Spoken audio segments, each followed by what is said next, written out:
Welcome to the DCTV News at Noon program. I'm Kelsey Kiesling. And I'm Kendra Cook. The Southwest TV Translator Association underwrites the news, and Dolores County Broadcasting Network provides the support for DCTV. Here at the News at Noon show, we assemble the best and most interesting news from the area, and Jerry Tope brings you the local weather and related news. Give us a call with news tips or topics you'd like to see covered. The number is 677-4119. We're glad you tuned in to watch DCTV. Today's show is live on Monday at noon and rebroadcast at 3 and 6 p.m. and again re-aired on Thursday at noon, 3 and 6. Coming up, more marijuana regulations, Dove Creek Senior Center update, a rafting move, and more. And also firefighter bite, Ute tribe concerns, and pickleball courts with weather and area happenings. Today is March 27th, 2017, and now the news at noon. For today's marijuana moment, the Cortez Journal reported that the Montezuma County Commission adjusted its fairgrounds policy to address marijuana and alcohol. Sales, use, or marketing of alcohol, marijuana, or any legal intoxicating or mind-altering substances must obtain prior approval from the commissioners at least 90 days before the event. The change was made after marijuana and alcohol retailers inquired whether they could advertise at fairground events.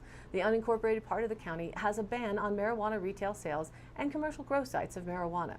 This in light of reports from the Cannabis.co article regarding the potential of a federal crackdown on marijuana. They say that Colorado is considering an unusual strategy to protect its nascent marijuana industry from a potential federal crackdown, even at the expense of hundreds of millions of dollars in tax collections. A bill pending in the legislature would allow pot growers and retailers to reclassify their recreational pot as medical pot if a change in federal law or enforcement occurs. It's the boldest attempt yet by a U.S. marijuana state to avoid federal intervention in its weed market. The bill would allow Colorado's 500 or so licensed recreational pot growers to instantly reclassify their weed. A switch would cost the state more than $100 million a year because Colorado taxes medical pot much more lightly than recreational weed, 2.9% versus 17.9%. The measure says licensed growers could immediately become medical licensees based on a business need due to a change in local, state, or federal law or enforcement policy. The change wouldn't take recreational marijuana off the books, but it wouldn't entirely safeguard it either. What it could do is help growers protect their inventory in case federal authorities start seizing recreational pot. The provision is getting a lot of attention in the marijuana industry following recent comments from members of President Donald Trump's administration. White House spokesman Sean Spicer has said there's a big difference between medical and recreational pot. Sponsors of the bill call it a possible exit strategy for the new pot industry. It's hard to say how many businesses would be affected or if medical pot would flood the market because some businesses hold licenses to both grow and sell marijuana in Colorado. The state had about 827,000 marijuana plants growing in the retail system in June, the latest available data. More than half were for the recreational market. If federal authorities start seizing recreational pot, Colorado's recreational marijuana entrepreneurs need to be able to convert that product into the medical side so they can sell it, Senator Tim Neville, a suburban Denver Republican who sponsored the bill, said. His bill passed a committee in the Republican Senate 4-1 last week, but it's unclear whether the measure could pass the full Colorado Senate or the Democratic House. Skeptics of the proposal doubt the classification change could do more than cost Colorado tax money. It's a big deal for our taxation system because this money has been coming in and has been set aside for this, that, and the other, said Senator Lois Court, a Denver Democrat who voted against the bill. Schools would be the first casualty of a tax change. Colorado sends $40 million a year to school construction funds from excise taxes on recreational pot. It's a tax that doesn't exist for medical pot. Other items funded by recreational pot in Colorado include training for police in identifying stoned drivers, a public education campaign aimed at reducing teen marijuana use, and an array of medical studies on marijuana's effectiveness treating ailments such as seizures or post-traumatic stress disorder. Marijuana activists say giving the industry an option to keep their inventory legal is a valuable idea for recreational pot states. They point out that a change in federal policy wouldn't make the drug magically disappear from the 8 states that allow recreational use, along with D.C. If the bill becomes law, Colorado would be the first pot state to take action to protect producers from a federal drug crackdown, marijuana analysts said. Reported by the Cortez Journal, an Arizona man suspected of hitting and biting a firefighter who tried to help him after a rollover crash south of Hesperus was charged Friday with a felony assault and obstruction of a police officer. Joe Benally, 20, faces up to 6 years in prison if convicted of felony assault. The incident occurred about 3:45 p.m. February 23rd in the 20,600 block of La Plata Highway, Colorado Highway 140, about 4 miles south of Hesperus. Benally was a passenger in the car that rolled over. The occupants initially tried to leave the scene, but firefighters and the Colorado State Patrol kept them there. The Colorado State Patrol took the driver into custody on suspicion of drunken driving. Benally and one other occupant were sitting on the side of the road when a firefighter attempted to check on them. That's when Benally started fighting with the firefighter and bit him on the finger, causing his hand to bleed, according to the La Plata County Sheriff's Office. Benally also fought with a sheriff's deputy and state patrol trooper when they tried to control him and place him in handcuffs, Bender said. A deputy took Benally to Mercy Regional Medical Center for observation, and once there, he told 3 deputies he knew where they lived and would do a drive-by shooting of their houses, the sheriff's office said. He is free on a personal recognizance bill, meaning he didn't have to pay anything but agrees to show up for scheduled court appearances. The rafting season is just starting again, especially for those who enjoy cold water. And now a local area company that makes rafts is making a big move, according to the Cortez Journal. Mancos-based Alpaca Rafts has moved to a new downtown location, but that's not the only big change the company is planning for the near future. Co-owners Thor and Sherry Tingy said Friday the company's upcoming 2017 lineup of pack rafts is their most significant upgrade in 6 years, Thor said. Alpaca's website has also been redesigned and will debut soon. The Tingies have moved Alpaca's entire operation from R&D to manufacturing to repairs to the former Mancos hardware store building, just south of the Mancos River on Main Street. They started moving to the new location in the middle of March, and they plan to continue organizing the space over the next month before the busy tourist season sets in. They plan to open a small retail space to the public at the building in the summer, Thor said. It's about 3 times larger than the previous Alpaca location northeast of town at 484 East Frontage Road. At the old site, 2 separate buildings housed sales and manufacturing departments, but at the new building, everything is under one roof, he added. Thor said, "We definitely want to be more a part of the town." The Mancos Brewery plans to move into Alpaca's old location later this spring after about 2 years at its current space at 500 West Railroad Avenue. The hardware store building had been empty for at least 10 years before Alpaca moved in. Sherry Tingy started Alpaca Rafts in 2001 in Alaska. Her son Thor was the inspiration for the company. Thor spent some time away from the company to attend law school, but he and his wife Sarah returned to the company in the last year. They have brought some needed changes to Alpaca, she said. They're helping the business work on a larger scale. Alpaca employees are enjoying being downtown and closer to businesses such as Fahrenheit Coffee and Absolute Bakery, Sherry said. There are 2 outbuildings also on the property that could be developed for community use in the future. Sherry said she is excited about the potential for their new site, which has access to the Mancos River. "We didn't know how much fun it would be to be in town." According to the Cortez Journal, Colorado lawmakers welcomed special guests from the Southern Ute and Ute Mountain Ute tribes to the Capitol Thursday with the passage of a resolution recognizing their unique cultures and contributions to the state. House Joint Resolution 1020, sponsored by the trifecta of lawmakers from the Southwest, Representative Barbara McLaughlin, Democrat of Durango, Representative Mark Catlin, Republican of Montrose, and Senator Don Coram, Republican of Montrose, was read in the House, and a delegation from the 2 tribes was recognized. Tribal members in attendance included Chairman Clement Frost and 2 Southern Ute Council members, Amy Berry and Adam Redd, as well as Chairman Harold Kuther of the Ute Mountain Ute Tribe, and council members Juanita Plentyholes, Deanne House, and Marissa Box. Also in attendance was the Southern Ute royalty in full regalia. Following the reading of the resolution, several members of the House shared their experience with the tribes of Southwest Colorado.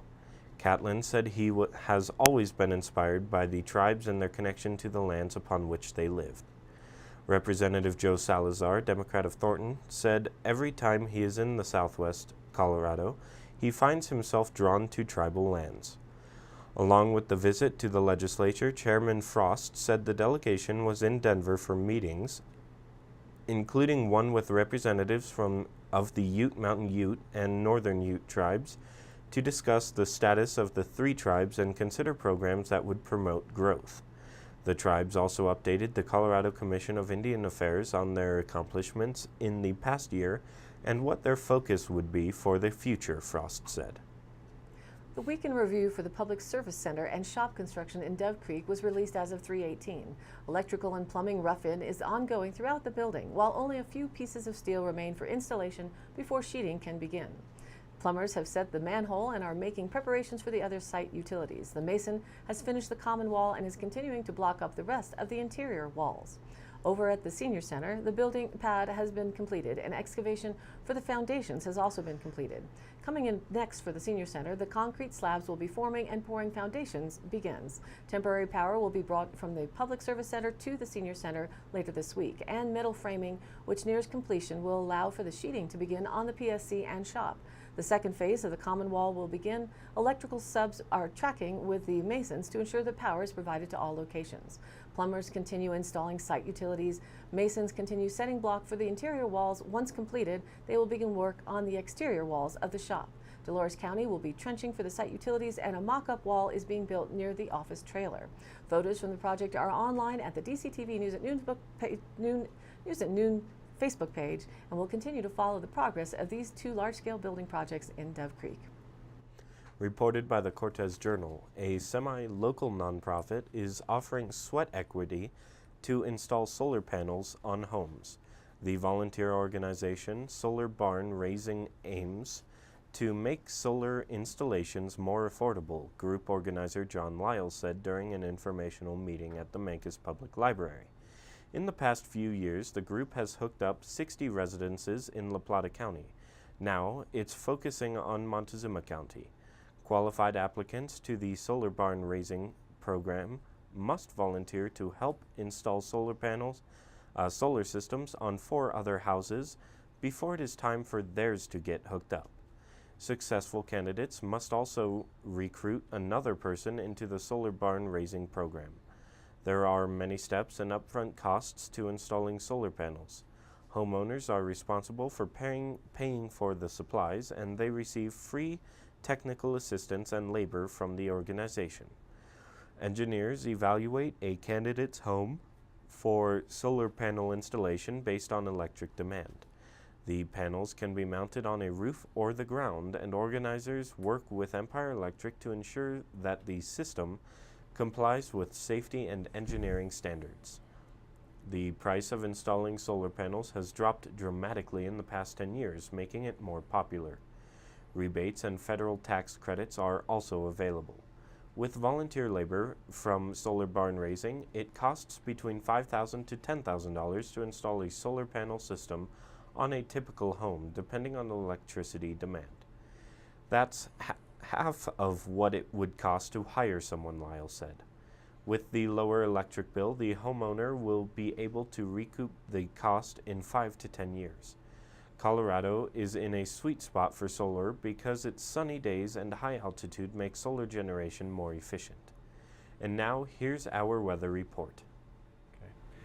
For DCTV country, clouds will increase and south winds that have been building through the morning will reach steady speeds of 15 to 20 this afternoon. Gusts may reach 30 miles per hour. Chances of scattered showers are at 50% for the afternoon. Chances will increase for the evening hours to 70%, and rain is likely before 3 a.m. Then rain and snow mixes will become more snowy toward 8, and some thunder is likely. It will remain breezy through the night. Snow accumulations of less than ½ inch are possible. Tomorrow morning from 8 onward to about 10-ish, mixed rain and snow. Then as the day warms, more rain and less snow. Again, thunder is possible. Breezes will speed up to 15 to 20 miles per hour for tomorrow afternoon, with gusts expected to be slightly stronger at 35 miles per hour and changing to from the north. Tuesday night, those north winds will increase to 20 to 25 miles per hour with gusts as high as 40. Then on Wednesday, we'll see sunny skies with still breezy north winds, but dropping down ranging from 15 to 25 miles per hour. Thursday will be mostly sunny as clouds leading in the next storm begin to arrive Thursday evening.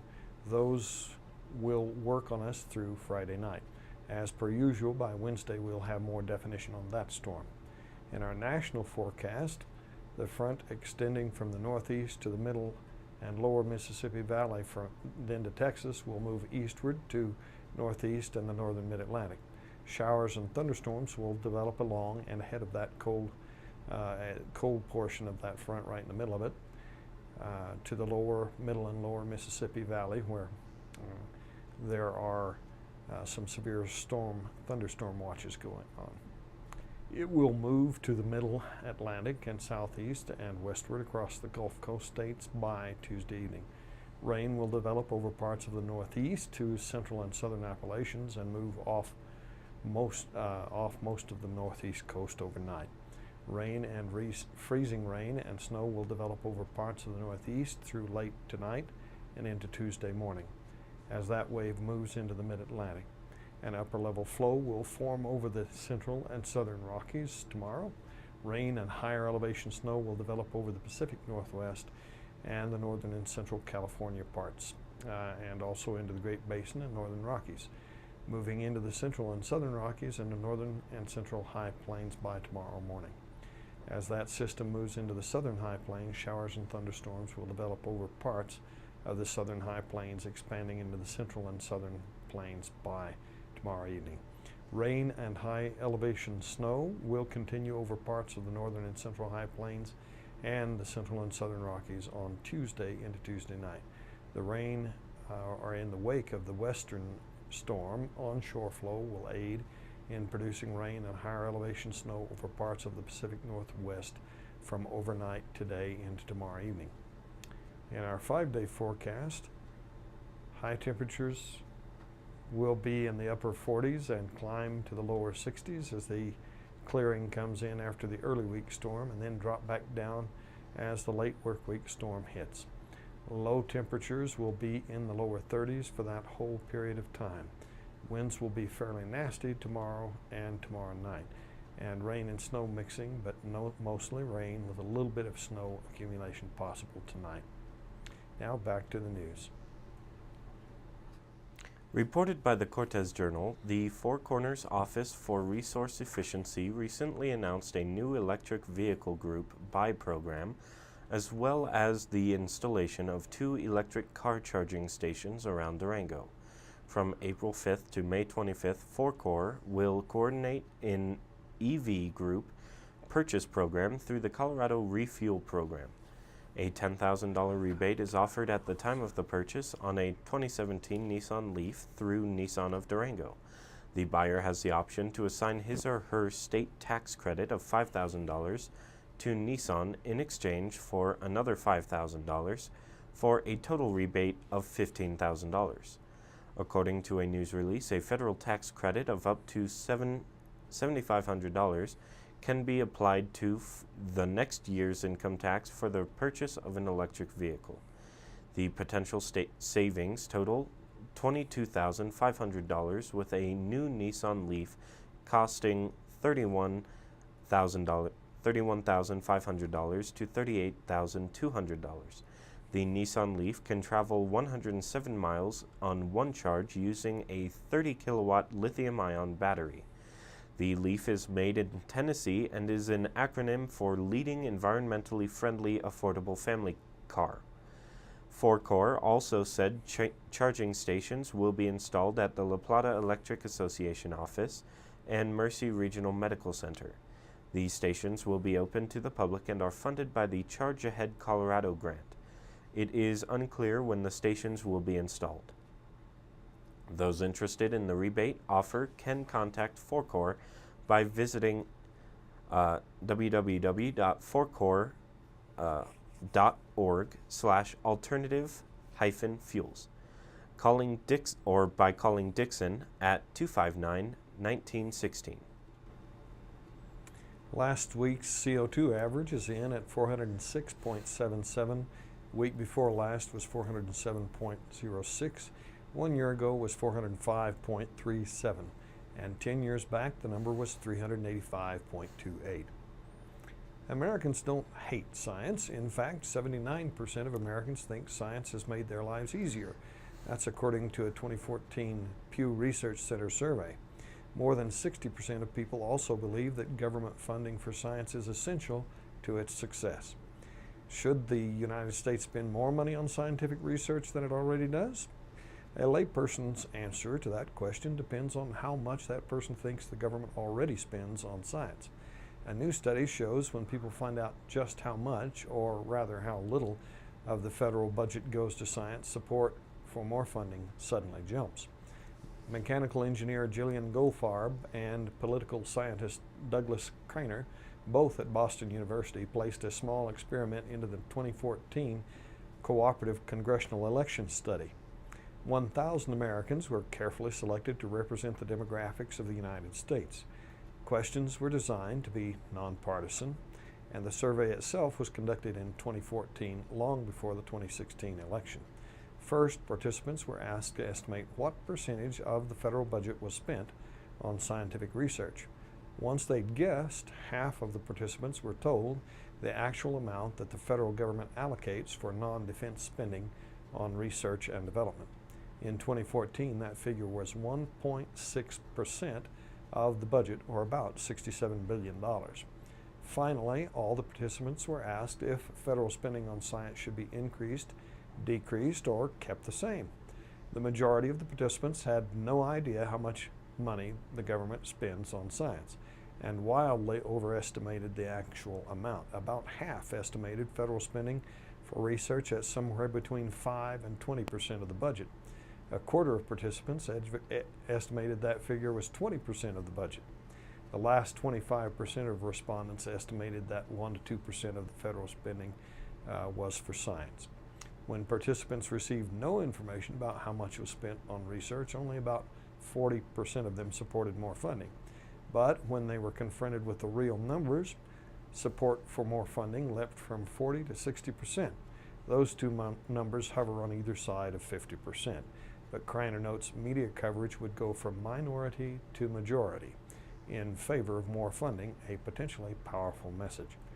What's more, the support for science was present in Democrats and Republicans alike.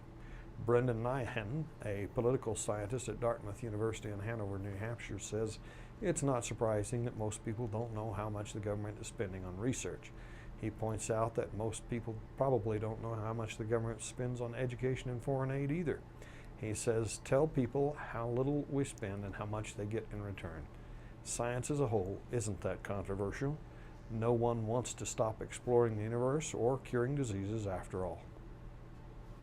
Reported by the Cortez Journal, the Great Outdoors Colorado Board announced Thursday it would award a $108,000 grant to the city of Cortez to build 6 pickleball courts in Centennial Park. In December, Department Director Dean Palmquist said he hoped to have the courts finished by August if the grant went through.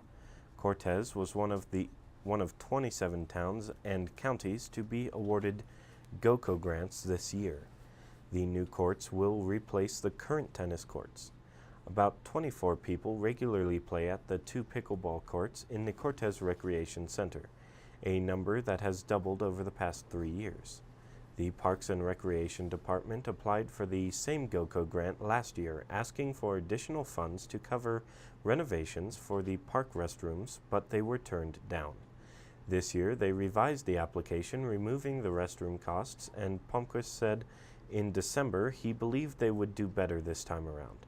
Now that he's been proven right, he expects construction to begin sometime in May, although the City Council still needs to approve the award.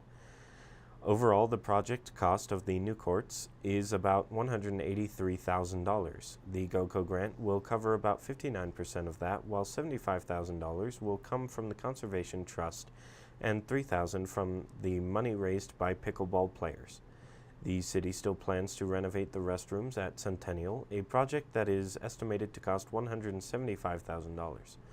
Palmquist said hopes to have both projects completed by this fall. While it didn't come as a complete surprise, he said he was pleased to be awarded the grant after 2 years of trying.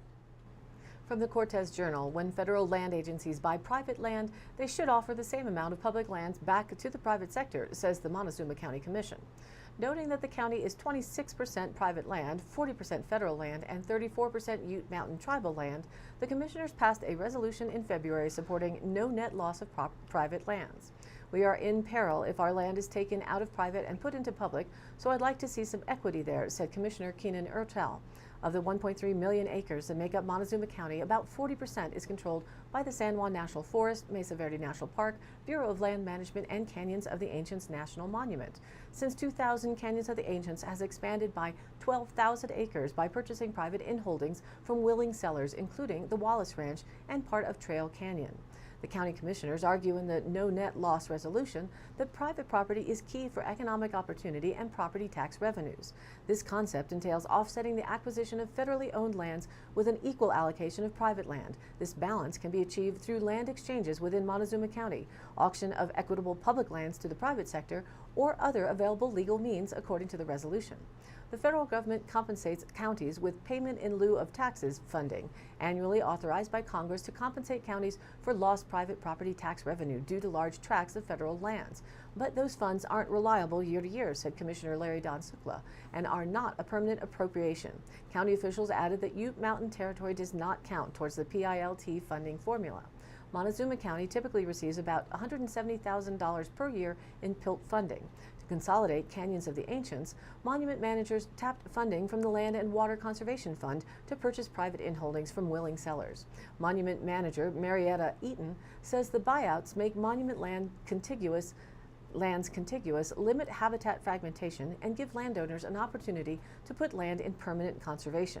The agricultural lands don't provide a substantial amount in property tax revenues, but Sukla says that misses the point.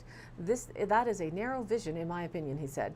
You don't know what will be there on that land in 50 years. In Alamosa County, agricultural land was converted to solar farms, and the property tax revenues went up substantially, Sukla said.